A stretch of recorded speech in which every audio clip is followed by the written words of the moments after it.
Hi, guys. Happy Wednesday. Okay, can you believe it's already middle of April? Can't believe it. Let's see who's jumping on. Okay, bring my guys. Welcome, welcome. Hi. Hello, Hello hello. there. How's it How's going? everyone? Good, good. I'm happy to be back home and kind of in the swing of things, playing catch up. How's your day going? It's going good. Just waving at people here. Hi, Jamie. I like when Hi, you can wave at guys. people as they jump on. Yep, I'm doing See, good. It's kind of like cold and dreary. It's supposed to be severe thunderstorms tomorrow. oh, that just sounds lovely. Oh, I I can see tell you. comments now. Yay. Oh, well, I don't know hey. if it'll stay. Anyway, sorry. Squirrel moment here. Hi, guys. I am Whitney, and this is What Do We Know with Wen and Wit, where we will bring perspective, education, and inspiration about some hot topics and try and meet somewhere in the middle. As you're coming on here and joining us, let us know where you're tuning in from.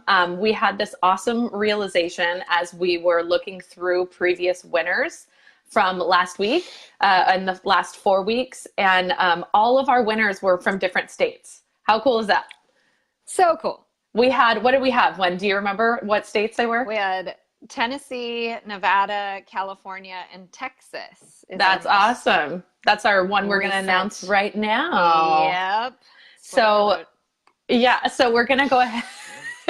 We're going to go ahead and announce the winner for that. That was last week's contest. We're going to take a brief break from that, but it is coming back. So stay tuned so that you guys can, get free gifts and free good stuff in the weeks to come. But our winner is Morgan Claypool. So, Yay! Morgan, we have your email address or your mailing address, as creepy as that sounds. I know where you live. She knows where you live, and so we will be sending something your way soon. Um, if you guys that are tuning in are catching the replay, let us know by typing replay in the comments, and we'll be sure to give you a shout out and say hello. Other than that, we have two super exciting announcements that we wanted to kick off the live with. Um, and let me just make sure if you haven't been able to watch the live or you've missed some of our previous videos, we have a solution for that. We have created a YouTube channel. And Woot! yes, Wendy really, really stretched her technology muscles on this one. I so did. So we do have a YouTube channel. We're going to go ahead and put the link to that after the broadcast in the copy. So be sure to hop on over there, check it out, hit subscribe. Then you'll get notified if live ain't your jam. And then also last week, I indeliberately, am I boring you? Super boring. I indeliberately threw a challenge out last week that we are going to get up 30 minutes earlier for the next 30 plus days. We're on day 3 and it's hard, but we're doing it. Hopefully longer for the unforeseeable future because that's a healthy habit and healthy habits help kick healthy hurdles, which is our topic today, right? So if you're ready to level up in your life and really kind of attack those goals, then I recommend you jump on board with us. If you want to dive in, comment "I'm in" below, and we're going to keep you accountable to the 30 minutes earlier goal. So, all of that being said, I'm Whitney. I will introduce myself, I suppose. I am a mom to my son Dylan and my fur baby Rizzo. I'm a wife and a small business owner, and I live in Northern California. I am Wendy. I'm a wife. I'm a mom. I'm a business owner, a blogger, author, speaker, and a smart ass. Because I love these little filter things. They're so fun. So rude. Okay, you guys pretty much, she can't do them. Only I can do them, which is like, I love having power. That sounds That's what I familiar. do. So Carrie Ann asked, what about our YouTube channel? So Carrie Ann, I'm going to, Hi, hi, Mom. Mom. Mom's on. I'm going to actually link Carrie Ann once I couldn't, my technology skills are limited, but I'm going to link the YouTube channel after I finish up the live. I'll edit the thing, so you'll be able to find it there, but it's super easy and you'll know about it now. So you guys know why we're here. We're already taking up like so many of your minutes, but we're here because we want to create something different, right? We want to do something of our own and make an impact. My personal motto is, if you can make a difference, you must, and we can, so we must. So that's why we're here. We're loving that you're joining us and getting a kick out of it. I'm in a mood today, I guess. Lucky us. So today we're going to be talking about hurdles, healthy hurdles. And I love this title because we're going to be talking about health and why we should be doing the things. And we're going to talk about the hurdles as to why we're not doing the things we know we should be doing, right? So I have got to tell you, I'm actually super excited to talk about this with you guys. And I hope you all are ready for some audience participation, because this is absolutely an area of my life where I know a ton. This, like, you know, what do we know? I know a lot of things about this, okay? But I feel like I also know nothing about this. So it's that double-edged sword of like, I know all the things, but I don't know how to get myself to do the things, if you're with me. I literally teach health and wellness for a living. I pay for my whole family's life with health and wellness. I know what to do. I know how to do it. I know why to do it. And we're going to talk about all that. I just can't seem to do it consistently. So my hurdles are specifically a piece of the pie that I'm going to ask for your guys' help on. How do we get over these hurdles? How do we implement this stuff consistently? Like, tell me your secrets. Because I am so disciplined. And my husband always says this, I'm so disciplined in every area of my life that I choose to be disciplined in. Whitney challenges me to get up early. I've lost 90 minutes of sleep so far this week because of that, but I just do it. And I don't, even if I don't want to do it, I can just make myself do it.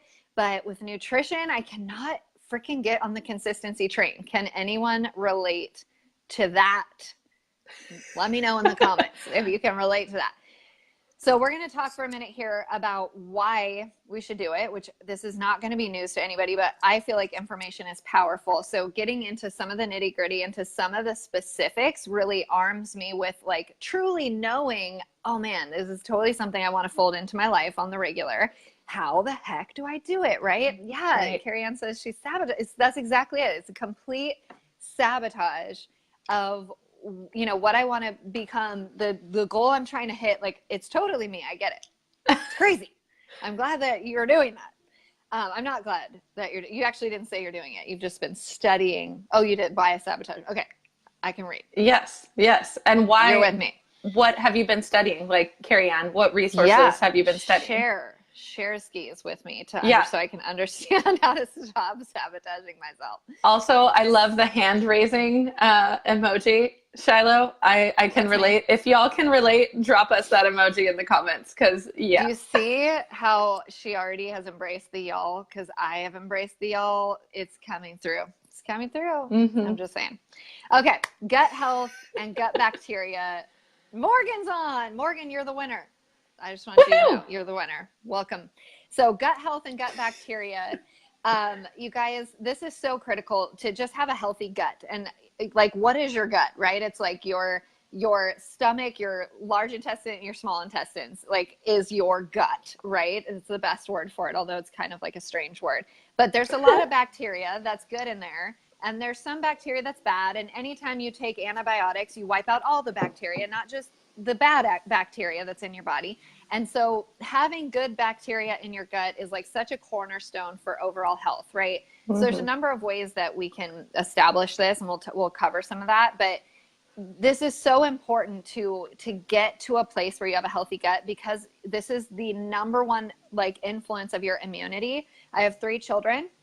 So immunity is super important in my house, because otherwise I would be sick all the days, right? Because my kids are always getting certain things and whatever. And who's the one elbows deep in the snotty noses and everything? Arm raise emoji. That's me. So I'm all about getting my gut healthy. Immunity, acne is generally coming from your gut, headaches, different skin issues like Psoriasis or eczema oftentimes is coming from a gut health issue or just a nutritional issue in general. Real so we professional. know the side effects. So professional. We know the side effects of not eating healthy. You guys, this is not like, you know how you feel when you don't eat healthy. Personally, bloat out the like wazoo, feeling gassy, feeling bad, just overall feeling bad. You guys, I had a really bad day yesterday with my eating. I will tell you, knowing I was coming into today to talk to y'all about eating right. How's that? Did you do it on purpose? I ate bad. I mean, I'm sabotaging myself, right? Yeah. So but I ate bad. And then when it was time to go to bed last night, I felt terrible. And my husband went to bed and I was like, I cannot go to bed. Like, I literally feel like maybe I'm going to throw up. Yeah. Just felt bad. You gain weight, you have mental fog, anxiety, bad sleep, bad skin. You guys, I really struggle with anxiety from my gut health. So this is just my personal testimony, you guys, but we know that serotonin, the happy hormone or is it a hormone or is it a chemical? It's a chemical, like dopamine too. So is a hormone is a chemical, right? I'm a professional. We're totally licensed. You earn a living doing this? I totally do, right? So serotonin comes from your gut. It's produced and comes from your digestive tract. Isn't that crazy?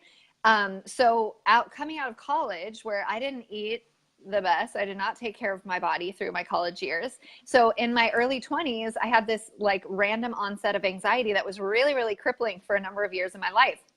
And what happens when that happens, you get put on artificial serotonin, right? In different forms of anxiety and depression drugs. And that was me. I did that for a little while. And what I have discovered is eating right and balancing your nutrition and making sure that you have that healthy gut really was a big piece of my tackling my anxiety and not having to be on medication, which I just didn't want to be on medication for my whole life. So I don't know if you can relate to that, but you guys, there's power in nutrition, like conquering that anxiety. And what's funny is knowing I've been kind of on a bender with my bad nutrition recently, I'll admit it. I have struggled with anxiety recently. They're totally related, right? That I even to the point where I know myself so well that if I have a margarita, specifically a margarita of all things, I will immediately start to have symptoms of anxiety having a margarita. Isn't that funny? That like you'll start to, it's the worst. Sometimes I'm like, you know what, it's worth it. But most of the time I'll just choose a different beverage, right? Like, hey, cheers. It's like, I'm going for it. Today's the day. But I know the certain triggers for me, and you'll start to learn that Chelsea. if you really do. Hi, guys. Attack your nutrition. So wait, I'm gonna pass it on to you now. I'm just on a roll. Yeah, and obviously you kind of touched on some of these things, but like when you're fueling your body versus like holding it back and having it kind of sort through all of the bad food that you've given it, you'll notice that you have more energy because your body isn't using all of its internal energy to take care of the crap, right? It's actually able to fuel you towards exercising or towards getting more work done, being more efficient, more energy. Something that I've noticed specifically, other than the anxiety I've noticed too, but brain fog. Oh my gosh. Since I had Dylan, my diet has been kind of hit and miss, but when I'm not fueling my body and I'm just eating whatever I want, I swear sometimes I worry about like watching Dylan because my mind is just not there. Well, you're on your own, buddy. Yeah. I'm eating cookies. Time to get a job. I know you're one now, so. But yeah, another part of that is that when you're fueling your body, like you mentioned too, you're sleeping better, and sleeping is also critical outside of what you're eating. If you're not getting enough sleep, that's going to really not give your body enough time to recharge, to process, to do all the things it needs to do, right? So sleeping better, huge, huge thing. And then what I've learned from what we've studied is the acidic environment where we find our bodies most often when we're not intentional about what we're eating really kills off all that bad and good bacteria. And it also just wreaks havoc on your digestional tract. That's hard for me to say right now. Digestive tract, let's say that. And an acidic environment is a cancer breeding ground. And I know that's kind of a big bomb to just drop on. There are other factors, obviously, that contribute to that. But they've proven with science, which I always love because that's not opinion, it's science, that when your body is more alkaline balanced, which is the opposite of acidic, when your body is alkaline balanced, cancer cells cannot thrive there. That is really, really impactful and important to think about. Another thing that is super important to think about is exercise being critical to your health, right? A lot of people have hurdles staying consistent with exercising. I'm a big research person, so I'm always the one that's plugging in the facts, but researchers found that it's not me. It's not you. No, but that's why we're like meeting in the middle, right? You make up words. I find facts. I do make up words. That's true. Don't ask her to spell anything either. Definitely not. But researchers found recently that moderately overweight men who exercise for 30 minutes a day lost an average of 8 pounds over 3 months. And they changed literally nothing else about their diet. We all know men lose weight like when they even think about it, but they're jerks. Regardless, exercise, even 30 minutes a day, can drastically change, the trajectory of your overall health and your longevity in this one life we have to live, right? For sure. So just so you guys, like, I don't work out for 30 minutes a day. I usually work out for anywhere from, I know this sounds ridiculous, 8 to 25 minutes is kind of where my workouts are. And I follow ZuskaLight.com. Same. Just as a rec. And I know if you know Kim Furman, that's what she does as well. Zuzka is a beast. And I just did a 15-minute workout this morning, drenched in sweat in 15 minutes, absolutely out of breath.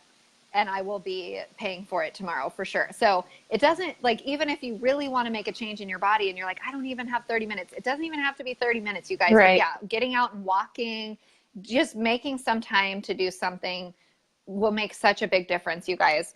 And I will say, Whit, now that you've made me get up early in the morning, or 7 in the morning, I have been fitting in my workouts before my days. So I'm 3 days in, 3 out of 3 on working out, which is like so hilarious that's like a big deal for me this year. I used to be so good at that, but it is a good deal. It's a big deal. And yeah, when you start your day with your workout, the excuses for why you can't do your workout are gone. They're over, and it's just over. I'm like, there's a tip. Do the things you don't like to do first, right? Yeah. And they're over. So again, some more facts that Whitney made me share with you. Heart disease is the #1 killer of women in the U.S., you guys, and it can be caused by correctable problems. Like she said about the cancer thing, there are outside factors. Like sometimes you are genetically predisposed to this or that or whatever. But you guys, there are a lot of things within our control, and we need to grab a hold of the things that are within our control because they do matter. Like aging, for example, is 90% what we do and 10% genes. So how you age, how gracefully you age is absolutely within your control, right? It's only 10% genes. And here's another one. 2 out of 3 people are clinically obese in the US, you guys. I totally understand why that happens. Thomas and I were just joking about, we have 3 kids in 3 sports. And he and I are both coaching, and like we've been finding ourselves at Little Caesars or Sonic or whatever, because it's easy. And because we're literally, it's like 8 o'clock and we're like, dang it, I didn't put anything in the crock pot. Did you? We've got to go through, make it easy. So, that's a big hurdle. Is it's easy to fall into traps of eating poorly because you run out of time or you didn't plan ahead or whatever. But, and I don't hear me that I'm all about loving your body. This is not a shaming statistic about people are obese in the US. You guys don't hear that, but the best way to love your body and be body image positive is to take care of it. Right. And if you know that you're doing the right things, it doesn't really matter what it looks like. Like I'm not a Kim Furman, if you know who that is. Like, I'm not a rail with muscles all over my body, and that's probably never going to be my body type, right? Like, that's just not how my body's ever going to look. you have to love what your body looks like, but as long as you're doing the right things for your body, right? So audience participation time, and I knew this was going to be a longer topic, so bear with us. What do you wish you could accomplish that your unhealthy habits are keeping you from? Pipe them in here. Pipe them in. Pipe them in. Get it together. Obviously, I'm operating on some brain fog because I've not been eating right. What would it mean to you to guarantee more years with your kids and with your loved ones, right? Health is one of those things that we take for granted. This is so me. You guys, this is a vulnerable and brutal topic, and an answer, to answer this question of what would you do to be guaranteed more time with your loved ones, right? Because we're not guaranteed anything in this life, but we know that once you cross over to that, I'm sick, I have a diagnosis that I can't reverse. Oh man, I imagine you're standing in a whole slew of, I wish I would have, right? I wish I could have, I should have, blah, blah, blah. Like, I know I would. And you guys, in full vulnerability, I have had a real extensive surgery in my gut because of nutrition. So you would think I would have figured it out by now. I've already walked through that recovery. I've have a diagnosis of IBS, like lingering. I'm trying to avoid it. My doctor keeps wanting to pin it on me. I was like, that's not me. I do struggle with anxiety. You got the wrong gal. That's a different patient. Stop saying that to me. It 100%, my nutrition at 100% stops me from living my best life, from feeling my best. The anxiety about how I'm going to feel when I eat stops me from wanting to go out to eat. It stops me from wanting to go to dinner parties or, out with friends, because I'm afraid of what the food is going to do to my body, right? Like, that's not any way to live. That's so stupid. So we've kind of talked about this as we've been talking about, the causes for bad nutrition, but what hurdles do we encounter, right? And these seem to be so universal when Wendy and I were thinking of the list. Laziness, which is why we're getting up 30 minutes earlier, because we're going to get our exercise in gear. We're going to also have more time to plan our food, to be intentional with how we're fueling our body. Unprepared, that's something I hear all the time. Like, well, I didn't have time, and so now I'm just going to go to Little Caesars, right? Which I love Benjamin Franklin's quote about this: by failing to prepare, you're preparing to fail. And that is so true. BJ? BF? BJ. Take it easy, Wendy. Take it easy. And then we talked about this one too, but temptation. Obviously, when you're trying to be good, but you're traveling or you're at a restaurant because, life happens. And then you see, do I want that salad that I've had like 5 days in a row, or do I really want deep fried mozzarella sticks? And mozzarella sticks usually win for me. And that's not good. They taste delicious. And then, like I said, being really busy, or you get in this train of thought of the comparison game where you're like, well, I'm never going to be, as Wendy said, a rail with muscles, which is not what I strive to be, but some people want to be a rail with muscles. That's such a good description. If you're comparing yourself to someone who's been nutritionally aligned for years, or who works out 3 hours a day, every day, like, you're never going to be that. So really just, don't compare yourself, and start thinking about what your goals are and what you're trying to do. Right. So what else do you think about that? So that's such a big one, comparison, because I am so guilty of comparing my like in progress body with people's finished product, where they have put in all the work I haven't put in. Like, they're committed in the ways I'm not committed. So it's completely self-defeating to compare ever for any reason. But that's obviously specifically an issue where you're like, well, why don't I look like her? But you know why. Like, right. I'm like, well, I know I don't do the sit-up things that she's doing all the time, obviously. Like, I just don't do those things. So here's where you guys please type in, what are your tips for being disciplined? Like tell me the things, because I get into such a self-doubt. Like, I will get into this place where I'm like, I can't even do it. So like, why am I even, I'll just eat whatever. Or if you get off on your day, if this is anybody, like I'll do good, like I'll have a shake in the morning for breakfast, and then lunch, we are out or whatever. Like yesterday, it was 2:30 before we ate lunch. I was starving, so we went to Mexican food, and I ate Mexican food because I love Mexican food. And then I'm like, well, I might as well eat a crappy dinner because I'm already off track today, right? Like leftovers. That's where I go.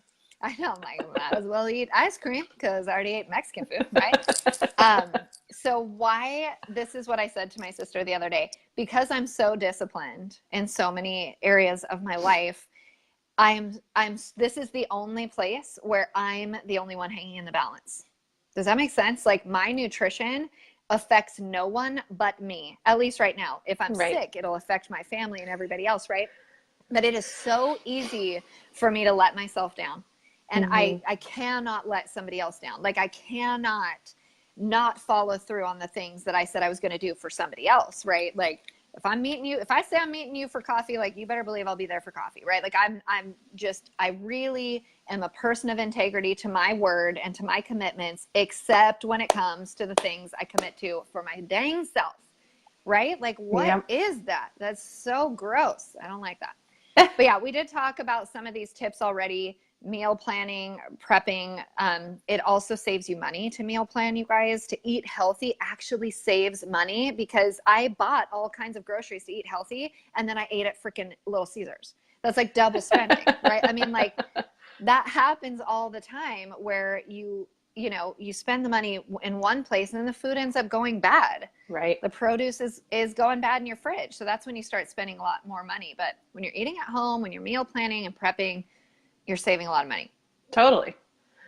And I don't know if this is your jam, but meal replacement shakes are such a good, like, easy button to hit. I always start my day with a meal replacement shake, and you kind of said the same thing, which is funny. We didn't like intend this, but when the rest of my day goes to shit, excuse my language, I know at least I got a like hormonally balanced meal that was in my caloric range, regardless of if I eat pizza later, right? I mean, at least I started the day with healthy fuel.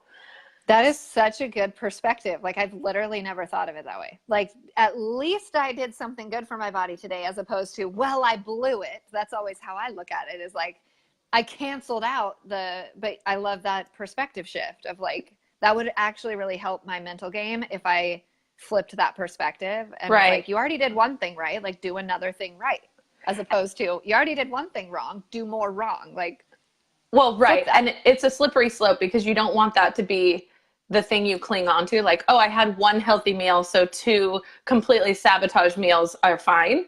That's not what I'm saying, but I am saying that life happens. Sometimes your kids have 3 sports at 3 different places and your 2 parents are coaching. And that's really, really hard to get one healthy cooked meal all together where all your family's there, right? So that's why the meal replacement shakes, I think, are huge, because they're good on the go too. So you can have them outside of breakfast if you're on the go. And then, so you were talking about holding yourself accountable. I don't know if you have any more points about that. Do it. Okay. How do we do it? Accountable and give yourself grace. Well, you were saying getting up early, and it's hard to do, but using the 5-second rule, right? That's a huge thing, is if you just count down from 5 and then you get your butt out of bed, right? And I will say, when I do work out, I'm way more accountable to eating right, because it kind of like, why did I even put in all that work if I'm going to eat crappy? Like I might as well do better things. Right. So that's true. Totally true. And I think we can skip over some of these just because we're running a little bit long. But I love what you said the other day regarding a business principle, but about shame and how shame doesn't serve you. So if you want to speak to like shame as far as our eating habits and our exercise habits go, I would love to hear that. I will say, if you guys are familiar with Brene Brown, she writes like a bunch of books and they're all good. But she is a shame researcher. And the more I learn about shame specifically, the more I'm convinced it's like the best tool of the freaking devil, because it is so, hi guys. It is so crippling and defeating. And it's, like you can shame somebody else, but we are the biggest culprits of shaming ourselves. And this is exactly why my stumbling block is here in food. I don't shame myself anywhere else in my life. Like, I don't shame my parenting self, I don't shame my wife's self, but I do shame my eating self. I think it is because I am making a living teaching the things I know and then not doing them. So I shame myself for that, right? And like, right. You can't even, and here's the difference between guilt and shame. Guilt is telling yourself this behavior is bad, and shame is telling yourself you are bad. Do you see how that can be really, really deconstructive, like absolutely counterproductive to what you're trying to accomplish? If it's not the behavior as bad, but you are a failure, you can't get it right, you can't do this, you have no self-discipline. These are the things I say, not you have no self-discipline in your eating. I literally think to myself each day, you have no self-discipline. Right. Like, that's not a true fact. That is a shame fact. I have self-discipline all over the place. I don't have self-discipline in this area of my life, right? So it's isolating the behavior as opposed to shaming you as a person. So shame is so bad, and it's once you, and this is really something only in the last couple of days since talking about this topic that I've really been like, that's the problem. Totally. That's the freaking problem. I'm like, I can't even start, because as soon as I want to start, I already start with the inner dialogue of, why are you can't do this? Like, you've tried and you can't even do it. So like, don't even bother. That's shame talk.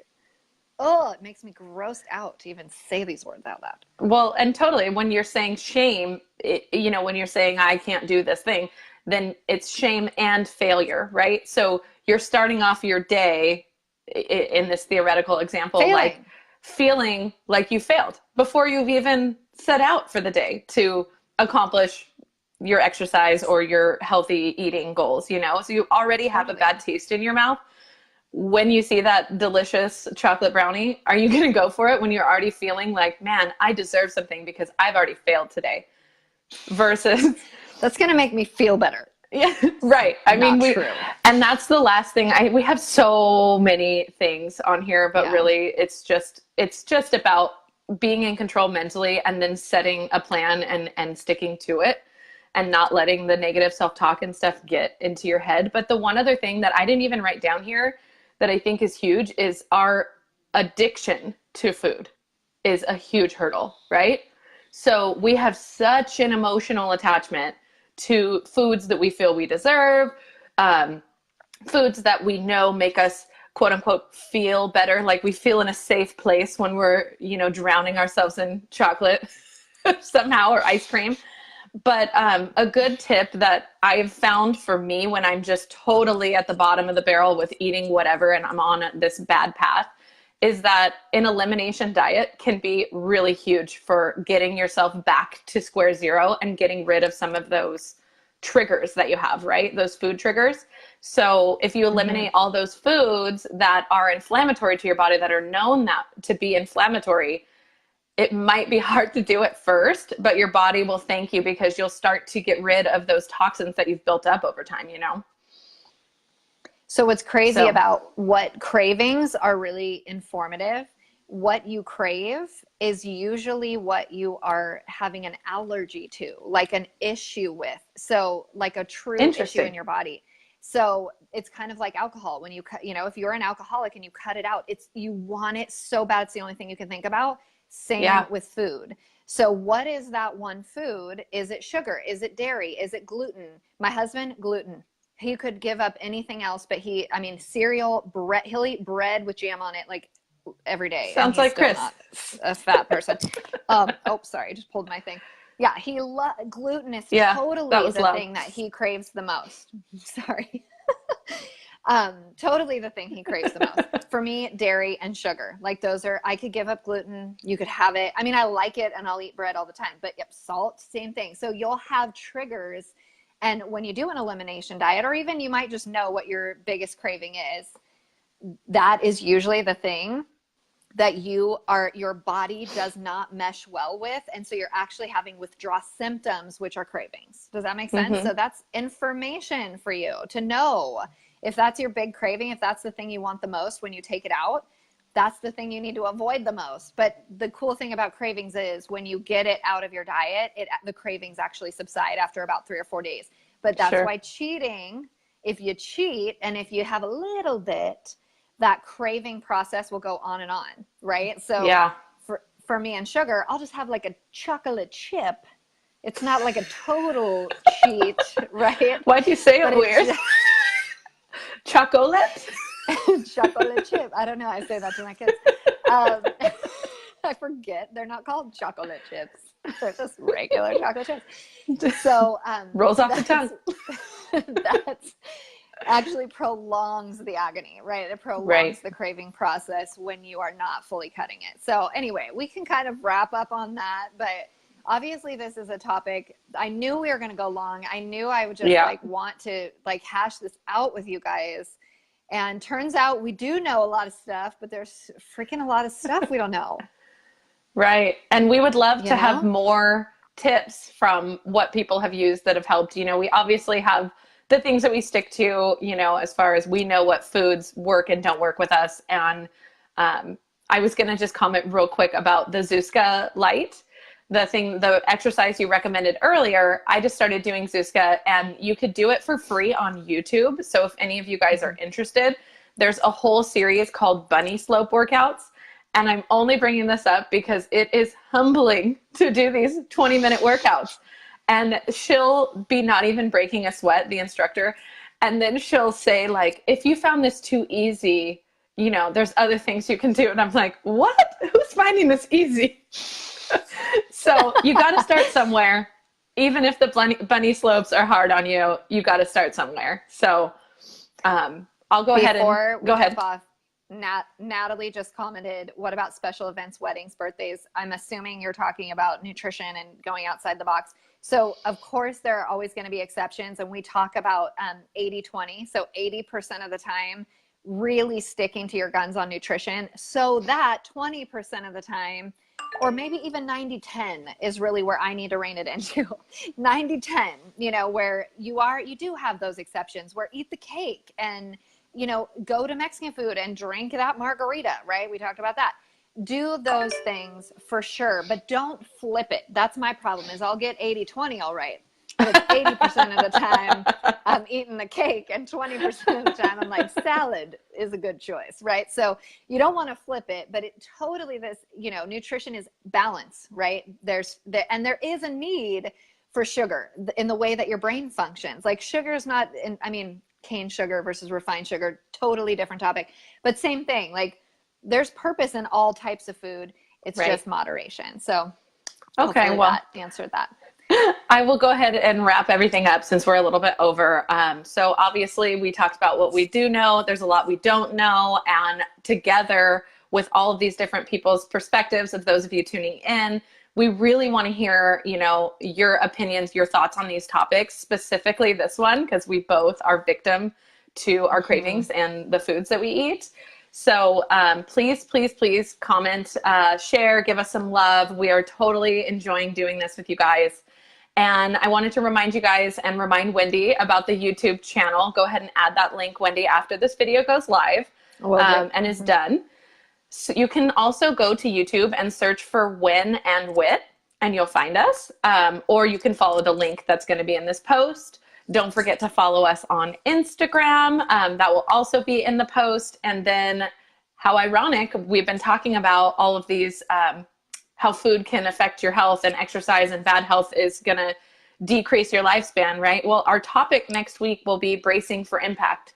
And we're going to talk about what happens when impact happens and you're eating bad and something terrible comes up. And then, you know, that becomes, how do you handle that? How do you navigate that? So that's what we're going to talk about next week.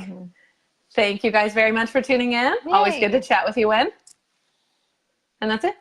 Yeah. If you guys know any nutritionists, dietitians, personal trainers, tag them in here and ask them for their tips, because I know there's people that are watching this that would love that too. So totally. All right, guys. Thanks so much for hanging out on Wednesday with Win and Wit. We'll see you later. Bye. Bye.